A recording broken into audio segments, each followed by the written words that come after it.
حضرت ابو سعید خدری رضی اللہ عنہ نے بیان کیا کہ رسول اللہ صلی اللہ علیہ وسلم نے 2 طرح کے پہناوے اور 2 طرح کی خرید و فروخت سے منع فرمایا۔ خرید و فروخت میں ملامسہ اور منابذہ سے منع فرمایا۔ ملامسہ کی صورت یہ تھی کہ ایک شخص خریدار دوسرے بیچنے والے کے کپڑے کو رات یا دن میں کسی بھی وقت بس چھو دیتا اور دیکھے بغیر صرف چھونے سے بیع ہو جاتی۔ صرف چھونا ہی کافی تھا، کھول کر دیکھا نہیں جاتا تھا۔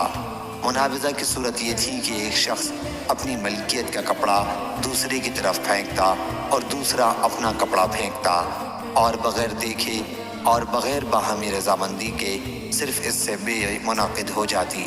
اور 2 کپڑے جن سے حضور صلی اللہ علیہ وسلم نے منع فرمایا، انہی سے ایک اشتمال سما ہے۔ سما کی صورت یہ تھی کہ اپنا کپڑا ایک چادر اپنے ایک شانے پر اس طرح ڈالا جاتا کہ ایک کنارے